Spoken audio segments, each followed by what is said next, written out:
రేవంత్ రెడ్డి ఉన్నప్పుడు మాకు ఎంత మంచి జరిగింది చెప్పండి, మంచి జరిగిందా లేదా? రేవంత్ రెడ్డి ఏం చేసిండు అంటే ఆడలకి ఫ్రీ బస్ ఉంది, మగళ్ళకి ఫ్రీ బస్ లేదా అంటే మగలు ఓట్లు వేస్తలేరా? వాళ్ళు రేషన్ కార్డులు ఎందుకు పని చేసినంత ఆడబట్టాడా? చీరిస్తా కట్టుకోమను అంతే తెలుసా? చీరిస్తా కట్టుకోమను, చేయలే గాజులుగో ఇలా తీసిస్తా కట్టుకోమను అంతే. మొగలకు కూడా ఒకటి సపోర్ట్ ఇవ్వాలి, ఆడలకు కూడా ఒకటి సపోర్ట్ ఇవ్వాలి. కానీ ఇట్లా అన్యాయం చేయొద్దు తెలుసా అన్న, ఒకటే కోరుకుంటున్నా అందరికి ఒకటే సపోర్ట్ ఇవ్వాలి.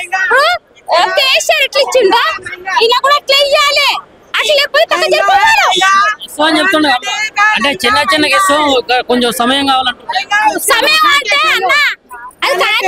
అన్న ఇప్పుడు పాత ఓట్లు వస్తున్నాయి అనేసి వాళ్ళు మాట్లాడుతున్నారు. ఇప్పుడు మేము మాట్లాడతా చెప్పన్నా, నా ఇంట్లో బియ్యం లేవు, నా ఇంట్లో నూనె లేదు, రూమ్ రెంట్ కట్టలేదు, ఏం కట్టలేదు, ఏడిస్తున్నా నా దగ్గర రేటు ఉంది మొత్తం కదా ఏడిచ్చేసిండ్రన్నా, మొత్తం ముంచేసుకురన్నా తెలుసా? అదే మీదకి వచ్చినామన్నా తెలుసా అన్నా. రేటన్నా నువ్వేమని అనుకో, మీ పైన బదులు వేయాలనుకో కాదు, కానీ ఒక మాట చెప్తున్నా, మా కడుపులు పేదోళ్ళ కడుపులు కాలువకండి, మొగళ్ళ కడుపులు కూడా కాలువకండి. కానీ ఒకటి చెప్తున్నావు, మొగళ్ళు కూడా ఓట్లు వేస్తారు, లేడీస్ కూడా ఓట్లు వేస్తారు. కర్ర పిల్లలు చెప్పు చూపెట్టు నీది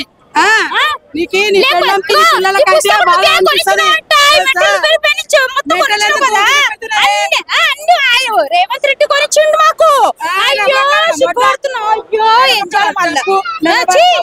మరి ఇంత దారుణం ఉండదు. జూబ్లీ హిల్స్ లో మరి ఉపాధి జరుగుతా ఉంది కదా, మాగంటి గోపీనాథ్ గారు భార్య బీఆర్ఎస్ నుంచి కాంగ్రెస్ నుంచి వాళ్ళు చంపేసి కూర్చుర్రు తెలుసా? చంపేసి నట్టకుండా మంచిగా నటించుకుంటూ కూర్చుంటాము తెలియదా? ఇక్కడ సపోర్ట్ ఇక్కడ మాట్లాడతారు, అక్కడ సపోర్ట్ అక్కడ మాట్లాడతారు అంతే. నవీన్ యాదవ్ కాంగ్రెస్ నుంచి పోటీ చేస్తుండన్నా చేస్తాననుకొని అంటలే. నవీన్ యాదవ్ అన్న కోసం నేను చేస్తాననుకొని అంటలేదు, చేసిన పప్పు అనేది ఏముంది కానీ పప్పు చేస్తుండు, చాలా చేస్తుండు. ఎందుకు ఒకప్పుడు మా ముసలిదాన్ని తీసుకుపోతే 5,000 చేయిలో పెట్టేసి పంపించిండు. ఎందుకను ముసలిదాని కాలు మొత్తం వాసిపోయింది, మా అమ్మది కాలు ఇరిగిపోయింది. పాపము నవీన్ యాదవ్ అన్న పైసలు ఇచ్చి పంపించిండు. అవతం ఆడొద్దు అమ్మ, సీరియల్ మీ ఇంటికి వచ్చి మాట్లాడతామని చెప్పిండు తెలుసా? కాంగ్రెస్ వాళ్ళు వచ్చి ఓటు అడుగుతాం, ఇప్పుడు ఒక్కొక్కరిని అడుగుతాను, అప్పుడు నేను మాట్లాడతా. జోడు ఎట్లా నా పానం పైన కూడా పర్వాలేదు కానీ మాట్లాడకపోతే నా ముట్లు మీ దగ్గరకు వచ్చే ఓట్లు అడుగుతాండో కాంగ్రెస్ నుంచి అన్న. కేసీఆర్ వస్తే నా కంపల్సరీ మేము ఏ చేయమని చేస్తామన్నా. కానీ ఇప్పుడు మీరు కూడా అర్థం చేసుకోవాలి, మేము మొగలకు బస్సులు ఎట్లా చేస్తుండు, కండక్టర్ తొప్పేస్తుండు మొగలని అంటే ఆడవాళ్ళే ఓటేస్తుర్రా, మొగలు ఓటేస్తలేరా? ఆ మొగలు మనుషులు కాదా చెప్పండి? మొగళ్ళు 5-6 సార్లు 100 సార్లు కింద పడి ఉండొచ్చు నా కళ్ళ ముంగంట, అదే మన అన్న తమ్ముళ్ళు కింద పడితే. అంటే ఈ కాంగ్రెస్ ప్రభుత్వంలో ఆడవాళ్ళందరినీ కూడా మహాలక్ష్ములు చేస్తా అని చెప్పిండు కదా, అవన్నీ నీ నమ్మ అదంతా వేస్ట్ నమ్మ. గ్యారెంటీలో ఏమొచ్చిందన్న? ఆధార్ కార్డు పోగొట్టిర్రు, సన్న బియ్యం ఇస్తా అనుకో అన్నాడు. ఏడిచిండు అన్న, ఇంట్లో సన్న బియ్యము ఏడిచిండు, ఇయ్యలే అన్న. వాళ్ళు ఏం తిని బతకాలి? ఇప్పుడు నా పిల్ల సీరియస్ గా ఉంది, మళ్ళా ఒకళ్ళు ఎవరైనా ఒకళ్ళు వచ్చి చూడు నా పిల్లని, అప్పుడు మీరు తప్పు ఉందని కాళ్ళే చెప్పి తీసుకుని నన్ను కొట్టాడు తెలుసా? డెఫినెట్ గా బీఆర్ఎస్ పార్టీ జెండా ఎగరైపోతుంది. ఎందుకంటే కూడా మీకు చెప్పాలంటే మాగంటి గారు 10 సంవత్సరాలుగా వారు జూబ్లీహిల్స్ నియోజకవర్గానికి ఎన్ని సేవలు చేశారు, వాళ్ళు లేని లోటు తీరనిది. కాబట్టి ప్రజలందరూ కూడా వారిని గుండెల్లో పెట్టుకుని ఆరాధిస్తున్నారు. దానికోసం మేము జూబ్లీహిల్స్ లో మరోసారి ఆ కుటుంబానికి మాగంటి గారికి కరణ్ ఇవ్వాలి అంటే జూబ్లీహిల్స్ లో మళ్ళీ ఆయన బీఆర్ఎస్ పార్టీ జెండా ఎగిరేయాల్సిన అవసరం ఎంతగానో ఉంది. కాబట్టి డెఫినెట్ గా ప్రజలందరూ కూడా మాగంటి గారి కుటుంబంతో మాగంటి గారితో మమేకమై వాళ్ళతోనే ఉండి మా అభ్యర్థిని మేము గెలిపించుకోవాలని మేము ప్రయత్నిస్తున్నాం. సానుభూతి అనేది నడిచే అవకాశం లేదన్నట్టు కూడా మాట్లాడుతున్నాం. ఎందుకున్నదండి సానుభూతి? మా నాయకుడు మా ముందు లేదు. మాకు ఈ రోజు తెలుస్తుంది, మా బాధ మాకు తెలుసు. ఎందుకంటే రోజు నిరంతరం మాతో టచ్ లో ఉండి ఏం చేయాలి, ఒక కార్పొరేటర్ గా నీ డ్యూటీస్ ఏంటి, నువ్వేం చేయాలి అని చెప్పి వాళ్ళు మమ్మల్ని మాకు డైలీ మా డ్యూటీస్ చెప్పే ఆయన ఈ రోజు మాకు ఫోన్ చేయట్లేదు, మాకు లేరు అనే బాధ మాకు నిరంతరం ఉంది. అలానే పబ్లిక్ లో కూడా నిరంతరం వాళ్ళు ఎందుకంటే 24/7 కేవలం ఏకైక శాసనసభ్యులు నాకు తెలిసి పబ్లిక్ ఏ టైంలో ఫోన్ చేసినా, డైరెక్ట్ పబ్లిక్ ఫోన్ చేసినా కూడా ఆన్సర్ చేసే నాయకుడు ఆయన. ఈ రోజు ప్రతి ఒక్కళ్ళు కూడా ఆయన లేని లోటుని ప్రతి ఒక్కళ్ళు కూడా గమనిస్తున్నారు. అలాగే ఏ పండగ వచ్చినా మాతో పాటు ఉండి జరుపుకునేవారు. ఆయన లేరు అనేది మాకు తెలుస్తుంది. అలాగే ఆ కుటుంబానికి మేము అండగా ఉంటామని చెప్పి బీఆర్ఎస్ పార్టీ కార్యకర్తల నాయకులతో పాటు ప్రజలు కూడా తరలి వస్తున్నారు. అంటే కొన్ని సందర్భాల్లో చూసినట్లయితే ఓట్లు చీల్చే అవకాశం ఉంది. ఇప్పుడు ప్రభుత్వంలో ఉంది కాబట్టి నవీన్ యాదవ్ పేరు కూడా ఇక్కడ గట్టిగా వినపడుతుంది కాబట్టి వాళ్ళు గెలుపు ఖాయమైపోయింది. ఖచ్చితంగా మెజారిటీ కోసం చూస్తున్న ఒక ఆలోచనలో ఉన్నారు. ఒక నేషనల్ పార్టీ అయిన కాంగ్రెస్ ఇంత తప్పుడు అడుగు వేసిందో మాకు తెలియదు. నవీన్ యాదవ్ మా దృష్టిలో కంటెస్టెంటే కాదు, ఒక లీడర్ కూడా కాదు, ఒక నాయకుడికి కేవలం ఒక కార్యకర్త కూడా సరిపోడు. కేవలం ఊరికే వాళ్ళు ఎలక్షన్ వస్తే ఒక ఎమ్మెల్యే ఎలక్షనే కాదు, బై ఎలక్షన్ రానియండి, జనరల్ ఎలక్షన్ రానియండి, ఎంపీ ఎలక్షన్ రానియండి, ఎమ్మెల్సీ ఎలక్షన్ రాని, చివరికి కార్పొరేటర్ ఎలక్షన్ వచ్చినా నేను క్యాండిడేట్ అంటాడు నవీన్ యాదవ్. అట్లాంటి వ్యక్తి ఆయన. ఎందుకంటే కేవలం ఎలక్షన్స్ మాత్రమే వాళ్ళు వచ్చి 2 నెలలు ఆ కట్అవుట్లు వేసుకుంటారు, బ్యానర్లు వేసుకుంటారు మాత్రమే వాళ్ళకి తెలుసు. నాయకత్వ లక్షణం అది కాదు. ప్రజలకి ఏం కావాలి, ప్రజల్లో ఏం అవసరం అనేది తెలుసుకునే వాళ్ళు నాయకుడు అనేవాడు.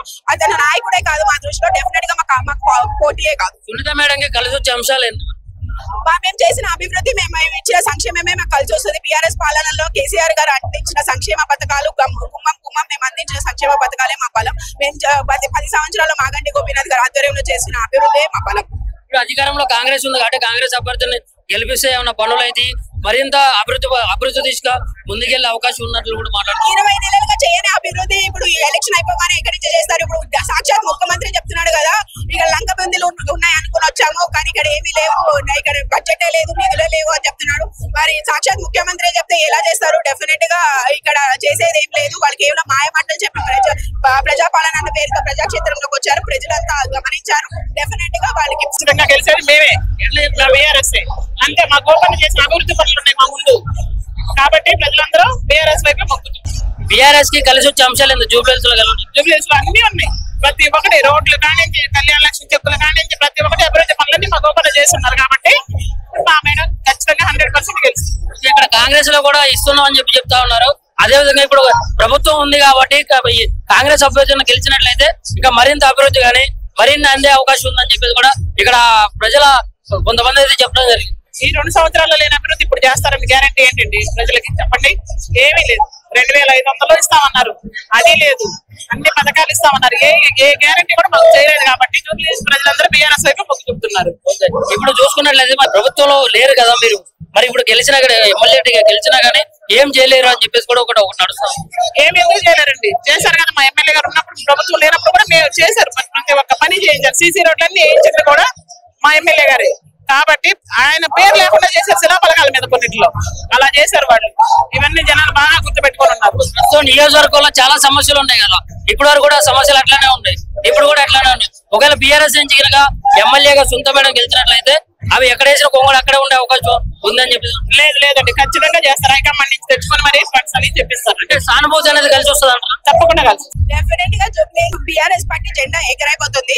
ఎందుకంటే కూడా మీకు చెప్పాలంటే మాగంటి గారు 10 సంవత్సరాలుగా వారు జూబ్లీహిల్స్ నియోజకవర్గానికి ఎన్ని సేవలు చేశారు. వాళ్ళు లేని లోటు తీరనిది. కాబట్టి ప్రజలందరూ కూడా వారిని గుండెల్లో పెట్టుకుని ఆరాధిస్తున్నారు.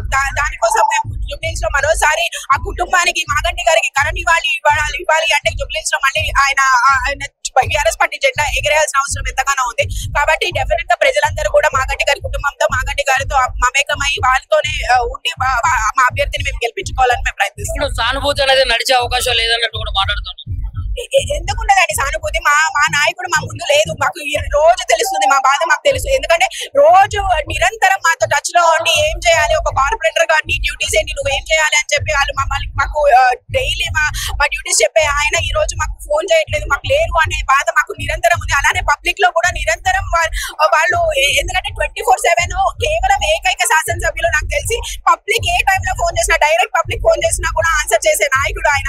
ఈ రోజు ప్రతి ఒక్కళ్ళు కూడా ఆయన లేని లోటుని ప్రతి ఒక్కరు కూడా గమనిస్తున్నారు. అలాగే ఏ పండగ వచ్చినా మాతో పాటు ఉండి జరుపుకునేవారు. ఆయన లేరు అనేది మాకు తెలుస్తుంది. అలాగే ఆ కుటుంబానికి మేము అండగా ఉంటామని చెప్పి బీఆర్ఎస్ పార్టీ కార్యకర్తల నాయకులతో పాటు ప్రజలు కూడా తరలి వస్తున్నారు. అంటే కొన్ని సందర్భాల్లో చూసినట్లయితే ఓట్లు చీల్చే అవకాశం ఉంది. ఇప్పుడు ప్రభుత్వంలో ఉంది కాబట్టి నవీన్ యాదవ్ పేరు కూడా ఇక్కడ గట్టిగా వినపడుతుంది కాబట్టి వాళ్ళు గెలుపు ఖాయమైపోయింది. ఖచ్చితంగా మెజారిటీ కోసం చూస్తున్న ఒక ఆలోచనలో ఉన్నారు.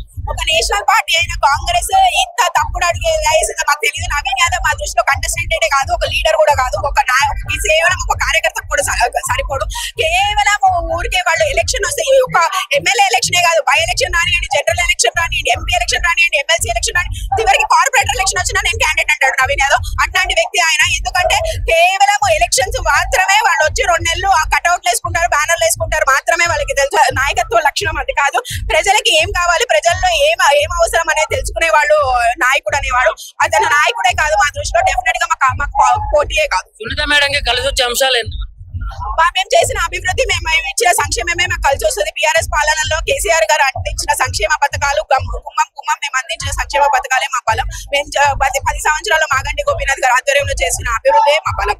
ఇప్పుడు అధికారంలో కాంగ్రెస్ ఉంది కాబట్టి కాంగ్రెస్ అభ్యర్థుల్ని గెలిపిస్తే ఏమన్నా పనులు అయితే మరింత అభివృద్ధి దిశగా ముందుకెళ్లే అవకాశం ఉన్నట్లు కూడా మాట్లాడుతున్నారు. 20 నెలలుగా చేయని అభివృద్ధి ఇప్పుడు ఎలక్షన్ అయిపోగానే ఎక్కడి నుంచి చేస్తారు? ఇప్పుడు సాక్షాత్ ముఖ్యమంత్రి చెప్తున్నాడు కదా, ఇక్కడ లంక బందీలు ఉన్నాయి అనుకుని వచ్చాము కానీ ఇక్కడ ఏమీ లేవు, ఇక్కడ బడ్జెటే లేదు, నిధులే లేవు అని చెప్తున్నాడు.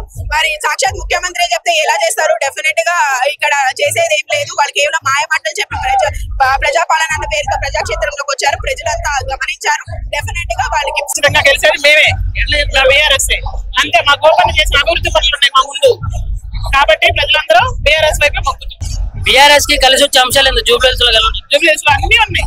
ప్రతి ఒక్కటి రోడ్లు కానించి, కళ్యాణ లక్ష్మి చెక్కులు కానించి ప్రతి ఒక్కటి అభివృద్ధి పనులన్నీ మా గోపన్న చేస్తున్నారు కాబట్టి మా మేడం ఖచ్చితంగా 100% గెలుస్తుంది. ఇక్కడ కాంగ్రెస్ లో కూడా ఇస్తున్నాం అని చెప్తా ఉన్నారు. అదే విధంగా ఇప్పుడు ప్రభుత్వం ఉంది కాబట్టి కాంగ్రెస్ అభ్యర్థులను గెలిచినట్లయితే ఇంకా మరింత అభివృద్ధి కానీ మరిన్ని అందే అవకాశం ఉందని చెప్పేసి కూడా ఇక్కడ ప్రజల కొంతమంది అయితే చెప్పడం జరిగింది. ఈ 2 సంవత్సరాల్లో లేని అభివృద్ధి ఇప్పుడు చేస్తారని గ్యారంటీ ఏంటండి? ప్రజలకి చెప్పండి. ఏమీ లేదు. 2500 ఇస్తామన్నారు, అది లేదు. అన్ని పథకాలు ఇస్తామన్నారు, ఏ గ్యారంటీ కూడా మాకు చేయలేదు. కాబట్టి ప్రజలందరూ బీఆర్ఎస్ వైపు మొగ్గు చూపుతున్నారు. ఇప్పుడు చూసుకున్నట్లయితే మరి ప్రభుత్వంలో లేరు కదా మీరు, మరి ఇప్పుడు గెలిచినా ఎమ్మెల్యే గెలిచినా గానీ ఏం చేయలేరు అని చెప్పేసి కూడా ఒకటి నడుస్తాం. ఏమి ఎందుకు చేయలేరండి? చేశారు కదా. మా ఎమ్మెల్యే గారు ఉన్నప్పుడు, ప్రభుత్వం లేనప్పుడు కూడా మేము చేశారు. ప్రతి ఒక్క పని చేయించారు. సీసీ రోడ్లన్నీ వేయించింది కూడా మా ఎమ్మెల్యే గారే. కాబట్టి ఆయన పేరు లేకుండా చేశారు శిలాఫలకాల మీద కొన్నిట్లో. అలా చేశారు వాళ్ళు. ఇవన్నీ జనాలు బాగా గుర్తుపెట్టుకొని ఉన్నారు. సో నియోజకవర్గంలో చాలా సమస్యలు ఉన్నాయి కదా, ఇప్పుడు వరకు కూడా సమస్యలు అట్లానే ఉన్నాయి, ఇప్పుడు కూడా అట్లానే ఉన్నాయి. ఒకవేళ బీఆర్ఎస్ నుంచి కనుక ఎమ్మెల్యేగా సొంత మేడం గెలిచినట్లయితే అవి ఎక్కడేసిన కొంగలు అక్కడే ఉండే అవకాశం ఉందని చెప్పి లేదండి, ఖచ్చితంగా చేస్తారు. హైకమాండ్ నుంచి తెచ్చుకొని మరి ఫండ్స్ అని చెప్పిస్తారు. అంటే సానుభూతి అనేది కలిసి వస్తుంది అంటారు. తప్పకుండా కలిసి. తెలంగాణ రాష్ట్రం భారతదేశంలో ఒక అభ్యర్థి, ఒక నాయకుడు చచ్చిపోయిందంటే యునానిమస్ గా వాళ్ళ ఫ్యామిలీకి ఇస్తారు.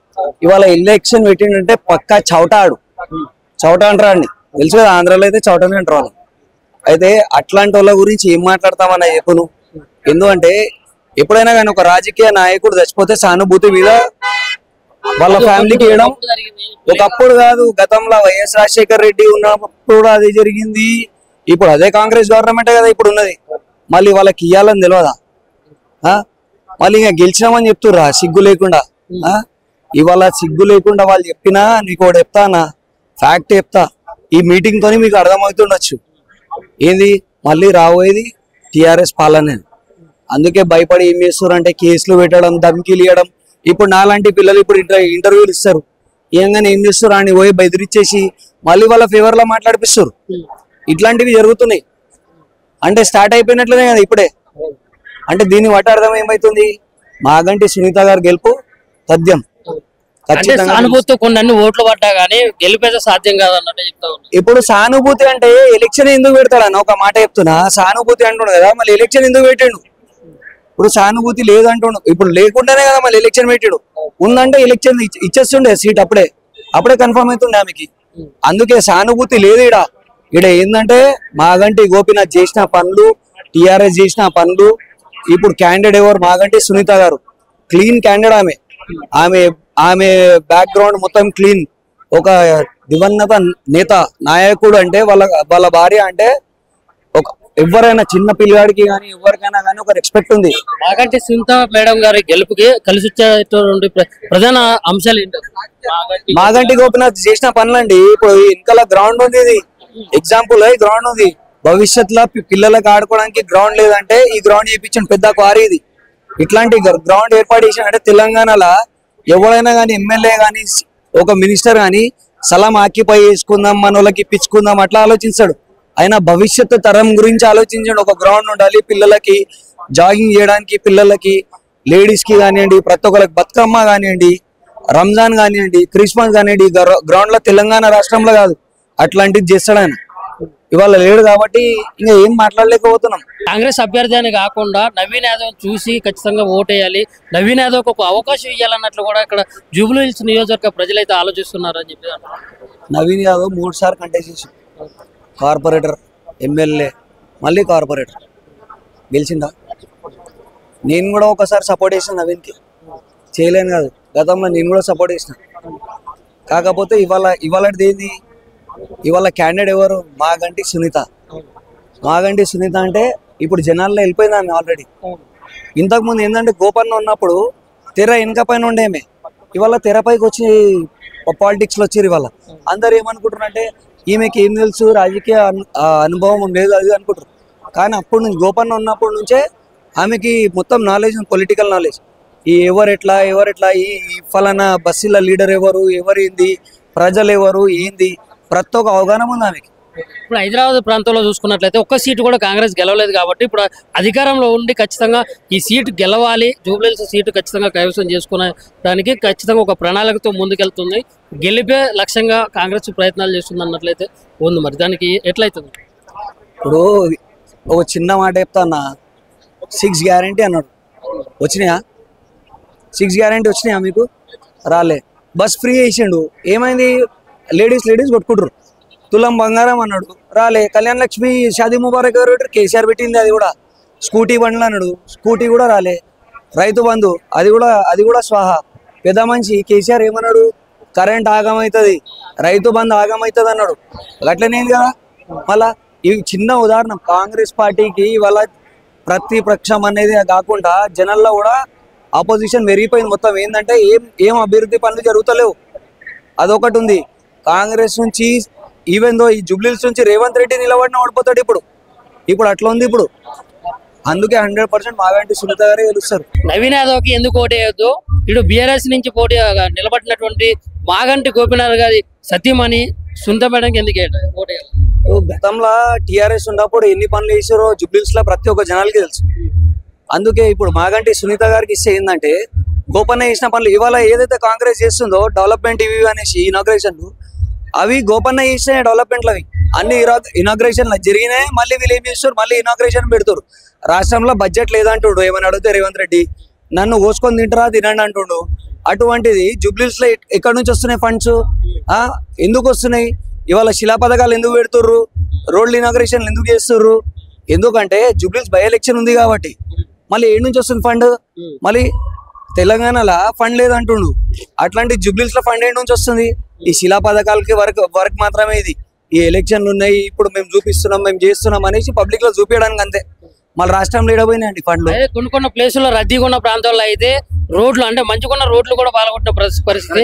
అంటే కొంతమంది అన్నారు మరి ఇటు బీఆర్ఎస్ హయాంలో వేయించినాయి కాబట్టి బీఆర్ఎస్ వల్ల పాల్గొట్టారు అంటే మేమేపించిన రోడ్లు అన్నట్లు కొన్ని ఆరోపణలు అయితే వచ్చినాయి. మరి మీరే యాక్చువల్లీ ఏంటంటే ఇంతకుముందు గతంలో రోడ్ లేని ప్లేస్ లో కూడా గోపన్న డోర్ టు డోర్ పోయి చెక్ చేసి మళ్ళీ పాపం జనాలు వచ్చి అడిగితే మాకు ఇబ్బంది ఉంది రోడ్ లేదంటే ఆయన రాళ్ళు వలగొట్టి, ఉదాహరణకి కార్మిక నగర్ నుంచి ఈ ఎస్పీఆర్ హిల్స్కి వచ్చే వరకు ఇట్లా అప్పు ఉండే, అట్లాంటిది అప్పుని జేసీబీలు పెట్టి తవ్వి పెద్ద పైప్ లైన్ వేసిండు, పెద్ద drainage pipe line, sewerage pipe line వేయించిన తర్వాత పెద్ద రోడ్ వేసిండు. అది వేసిండు కాబట్టి ఇప్పుడు అందరికి ఏమైపోయిందంటే అరే ఫ్యూచర్లో అంటే గతంలో వచ్చిన వాళ్ళకి ఇప్పుడు చూసారు ఇది కార్మిక నగరేనా, ఎస్పీఆర్ హిల్స్ ఏరియానేనా, జూబ్లీస్ లాగా అయిపోయింది రాబాయ్.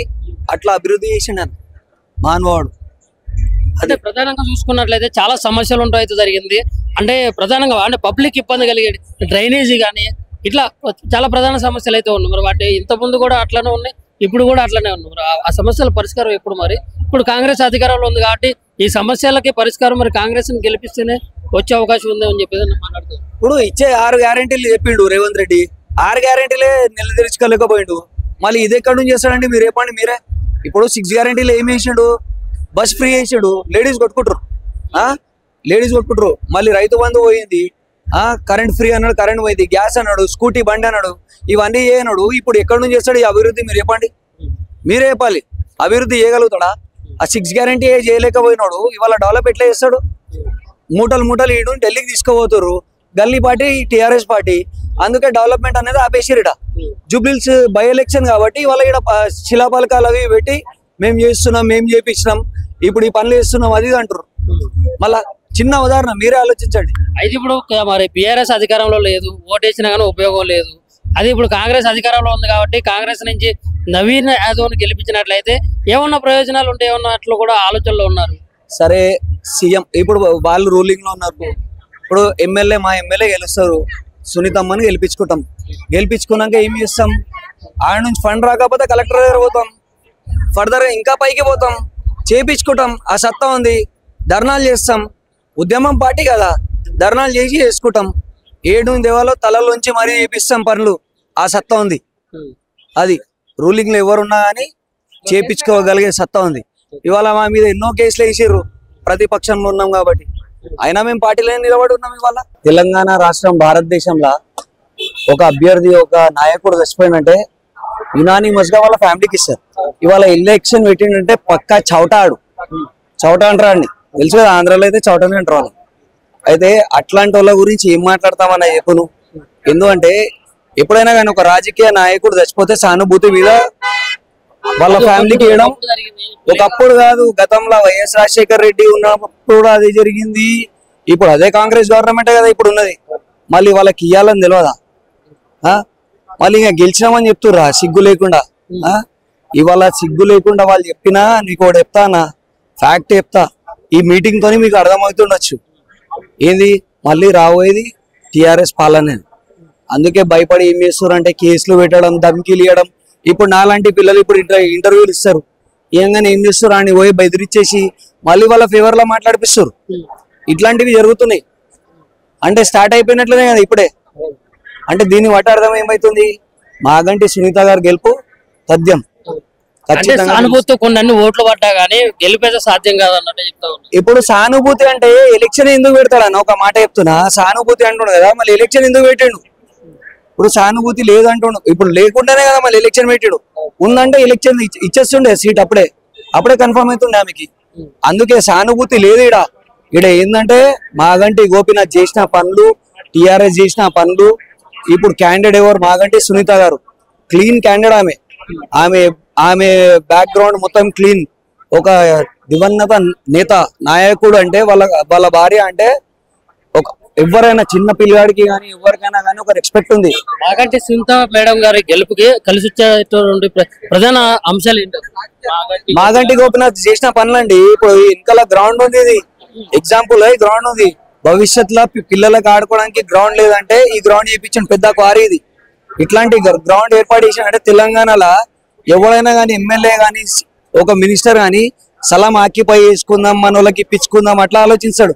అయినా భవిష్యత్తు తరం గురించి ఆలోచించండి. ఒక గ్రౌండ్ ఉండాలి పిల్లలకి, జాగింగ్ చేయడానికి, పిల్లలకి, లేడీస్ కి కానివ్వండి, ప్రతి ఒక్కరికి బతుకమ్మ కానివ్వండి, రంజాన్ కానివ్వండి, క్రిస్మస్ కానివ్వండి, గ్రౌండ్ లో తెలంగాణ రాష్ట్రంలో కాదు అట్లాంటిది చేస్తాడు ఆయన. ఇవాళ లేడు కాబట్టి ఇంకా ఏం మాట్లాడలేకపోతున్నాం. కాంగ్రెస్ అభ్యర్థి అని కాకుండా నవీన్ యాదవ్ చూసి ఖచ్చితంగా ఓటేయాలి, నవీన్ యాదవ్ ఒక అవకాశం ఇవ్వాలన్నట్లు కూడా ఇక్కడ జూబ్లీహిల్స్ నియోజకవర్గ ప్రజలైతే ఆలోచిస్తున్నారు అని చెప్పి. నవీన్ యాదవ్ 3 సార్లు కంటెస్ట్ చేసి కార్పొరేటర్, ఎమ్మెల్యే, మళ్ళీ కార్పొరేటర్ గెలిచిందా? నేను కూడా ఒకసారి సపోర్ట్ చేసిన నవీన్కి, చేయలేను కాదు, గతంలో నేను కూడా సపోర్ట్ చేసిన. కాకపోతే ఇవాళది ఏంది? ఇవాళ క్యాండిడేట్ ఎవరు? మాగంటి సునీత. మాగంటి సునీత అంటే ఇప్పుడు జనాల్లో వెళ్ళిపోయింది ఆమె ఆల్రెడీ. ఇంతకుముందు ఏంటంటే గోపన్న ఉన్నప్పుడు తెర వెనక పైన ఉండేమే, ఇవాళ తెరపైకి వచ్చి పాలిటిక్స్ లో వచ్చారు. ఇవాళ అందరు ఏమనుకుంటారంటే ఈమెకి ఏం తెలుసు, రాజకీయ అనుభవం లేదు అది అనుకుంటారు. కానీ అప్పుడు నుంచి గోపన్న ఉన్నప్పటి నుంచే ఆమెకి మొత్తం నాలెడ్జ్, పొలిటికల్ నాలెడ్జ్. ఈ ఎవరెట్లా ఈ ఫలానా బస్సుల లీడర్ ఎవరు, ఎవరేంది, ప్రజలు ఎవరు, ఏంది, ప్రతి ఒక్క అవగాహన ఉంది ఆమెకి. ఇప్పుడు హైదరాబాద్ ప్రాంతంలో చూసుకున్నట్లయితే ఒక్క సీటు కూడా కాంగ్రెస్ గెలవలేదు కాబట్టి ఇప్పుడు అధికారంలో ఉండి ఖచ్చితంగా ఈ సీటు గెలవాలి, జూబ్లీహిల్స్ సీటు ఖచ్చితంగా కైవసం చేసుకునేదానికి ఖచ్చితంగా ఒక ప్రణాళికతో ముందుకెళ్తుంది. గెలిపే లక్ష్యంగా కాంగ్రెస్ ప్రయత్నాలు చేస్తుంది అన్నట్లయితే ఉంది. మరి దానికి ఎట్లయితుంది? ఇప్పుడు ఒక చిన్న మాట చెప్తా అన్న, 6 గ్యారంటీ అన్నాడు, వచ్చినాయా? 6 గ్యారంటీ వచ్చినాయా మీకు? రాలే. బస్ ఫ్రీ చేసిండు, ఏమైంది? లేడీస్ కొట్టుకుంటారు. తులం బంగారం అన్నాడు, రాలే. కళ్యాణ లక్ష్మి షాదీ ముబారక్ ఎవరు పెట్టారు? కేసీఆర్ పెట్టింది. అది కూడా స్కూటీ బండ్లు అన్నాడు, స్కూటీ కూడా రాలే. రైతు బంధు అది కూడా స్వాహా. పెద్ద మనిషి కేసీఆర్ ఏమన్నాడు? కరెంట్ ఆగమవుతుంది, రైతు బంధు ఆగమవుతుంది అన్నాడు. అట్లనేది కదా. మళ్ళా ఈ చిన్న ఉదాహరణ, కాంగ్రెస్ పార్టీకి ఇవాళ ప్రతిపక్షం అనేది కాకుండా జనాల్లో కూడా ఆపోజిషన్ పెరిగిపోయింది. మొత్తం ఏంటంటే ఏం అభివృద్ధి పనులు జరుగుతలేవు. అదొకటి ఉంది. కాంగ్రెస్ నుంచి ఈవెన్ దో ఈ జూబ్లీహిల్స్ నుంచి రేవంత్ రెడ్డి నిలబడిన ఓడిపోతాడు ఇప్పుడు అట్లా ఉంది. అందుకే 100% మాగంటి సునీత గారే గెలుస్తారు. నవీన్ యాదవ్కి ఎందుకు ఓటు వేయొద్దు? ఇటు బీఆర్ఎస్ నుంచి పోటీ నిలబడినటువంటి మాగంటి గోపీనాథ్ గారి సతీమణి సునీత మేడంకి ఎందుకు ఓటు వేయాలి? గతంలో టీఆర్ఎస్ ఉన్నప్పుడు ఎన్ని పనులు చేసారో జూబ్లీహిల్స్ లో ప్రతి ఒక్క జనాలకి తెలుసు. అందుకే ఇప్పుడు మాగంటి సునీత గారికి ఇస్తే ఏంటంటే గోపన్న చేసిన పనులు ఇవాళ ఏదైతే కాంగ్రెస్ చేస్తుందో డెవలప్మెంట్ ఇవి అనేసి ఇనాగ్రేషన్లు, అవి గోపన్న చేసిన డెవలప్మెంట్లు. అవి అన్ని ఇనాగ్రేషన్లు జరిగినాయి. మళ్ళీ వీళ్ళు ఏం చేస్తారు? మళ్ళీ ఇనాగ్రేషన్ పెడతారు. రాష్ట్రంలో బడ్జెట్ లేదంటుండు. ఏమని అడిగితే రేవంత్ రెడ్డి నన్ను కోసుకొని తింటారా తినండి అంటుండు. అటువంటిది జూబ్లీహిల్స్ లో ఎక్కడి నుంచి వస్తున్నాయి ఫండ్స్? ఎందుకు వస్తున్నాయి? ఇవాళ శిలా పథకాలు ఎందుకు పెడుతుర్రు? రోడ్లు ఇనాగ్రేషన్లు ఎందుకు చేస్తుర్రు? ఎందుకంటే జూబ్లీహిల్స్ బై ఎలక్షన్ ఉంది కాబట్టి. మళ్ళీ ఏడు నుంచి వస్తుంది ఫండ్? మళ్ళీ తెలంగాణలో ఫండ్ లేదంటుండు. అట్లాంటి జూబ్లీహిల్స్ లో ఫండ్ ఏడు నుంచి వస్తుంది? ఈ శిలా పథకాలకి వర్క్ మాత్రమే ఇది. ఈ ఎలక్షన్లు ఉన్నాయి, ఇప్పుడు మేము చూపిస్తున్నాం, మేము చేస్తున్నాం అనేసి పబ్లిక్ లో చూపించడానికి అంతే. మళ్ళీ రాష్ట్రంలో ఏడబోయినాయండి ఫండ్లు. కొన్ని ప్లేసుల్లో రద్దీగా ఉన్న ప్రాంతాల్లో అయితే రోడ్లు అంటే మంచిగా రోడ్లు కూడా పాల్గొట్టిన పరిస్థితి.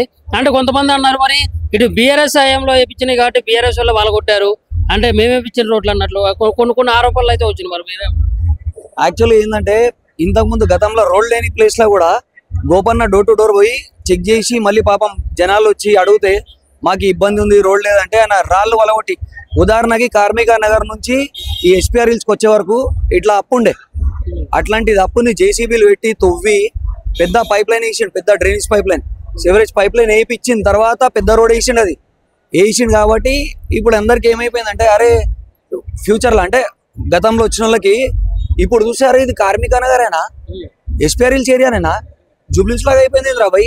అట్లా అభివృద్ధి చేసిండు మానవాడు. అంటే ప్రధానంగా చూసుకున్నట్లయితే చాలా సమస్యలు ఉంటాయి జరిగింది. అంటే ప్రధానంగా అంటే పబ్లిక్ ఇబ్బంది కలిగేది డ్రైనేజీ కానీ ఇట్లా చాలా ప్రధాన సమస్యలు అయితే ఉన్నాయి. మరి వాటి ఇంతకుముందు కూడా అట్లనే ఉన్నాయి, ఇప్పుడు కూడా అట్లనే ఉన్నాయి. ఆ సమస్యల పరిష్కారం ఎప్పుడు? మరి ఇప్పుడు కాంగ్రెస్ అధికారంలో ఉంది కాబట్టి ఈ సమస్యలకి పరిష్కారం మరి కాంగ్రెస్ ని గెలిపిస్తేనే వచ్చే అవకాశం ఉంది అని చెప్పేసి మాట్లాడుతుంది. ఇప్పుడు ఇచ్చే 6 గ్యారెంటీలు చెప్పిండు రేవంత్ రెడ్డి, 6 గ్యారెంటీలే నిలదీర్చుకోలేకపోయిండు. మళ్ళీ ఇది ఎక్కడి నుంచి చేస్తాడండి మీరు చెప్పండి మీరే. ఇప్పుడు 6 గ్యారెంటీలు ఏమి వేసిండు? బస్ ఫ్రీ వేసాడు, లేడీస్ కొట్టుకుంటారు. మళ్ళీ రైతు బంధు పోయింది, కరెంట్ ఫ్రీ అన్నాడు, కరెంట్ పోయింది, గ్యాస్ అన్నాడు, స్కూటీ బండి అన్నాడు, ఇవన్నీ చేయనాడు. ఇప్పుడు ఎక్కడి నుంచి చేస్తాడు ఈ అభివృద్ధి? మీరు చెప్పండి, మీరే చెప్పాలి. అభివృద్ధి చేయగలుగుతాడా? ఆ 6 గ్యారెంటీ చేయలేకపోయినాడు. ఇవాళ డెవలప్ ఎట్లా చేస్తాడు? మూటలు ఈడు ఢిల్లీకి తీసుకుపోతారు గల్లీ పార్టీ, టీఆర్ఎస్ పార్టీ. అందుకే డెవలప్మెంట్ అనేది ఆపేసిరిట.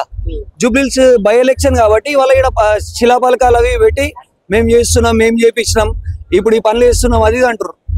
మళ్ళా చిన్న ఉదాహరణ మీరే ఆలోచించండి. అయితే ఇప్పుడు మరి బీఆర్ఎస్ అధికారంలో లేదు, ఓటేసినా కానీ ఉపయోగం లేదు. అది ఇప్పుడు కాంగ్రెస్ అధికారంలో ఉంది కాబట్టి కాంగ్రెస్ నుంచి నవీన్ యాదవ్ని గెలిపించినట్లయితే ఏమన్నా ప్రయోజనాలు ఉంటే ఏమన్నట్లు కూడా ఆలోచనలో ఉన్నారు. సరే సీఎం ఇప్పుడు వాళ్ళు రూలింగ్ లో ఉన్నారు. ఇప్పుడు మా ఎమ్మెల్యే గెలుస్తారు, సునీతమ్మని గెలిపించుకున్నాక ఏం చేస్తాం?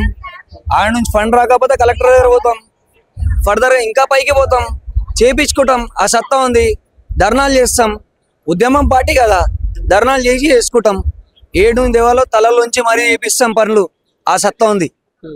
అది రూలింగ్ లో ఎవరున్నా కానీ చేపించుకోగలిగే సత్తా ఉంది. ఇవాళ మా మీద ఎన్నో కేసులు వేసిర్రు, ప్రతిపక్షంలో ఉన్నాం కాబట్టి. అయినా మేము పార్టీలో నిలబడి ఉన్నాం ఇవాళ.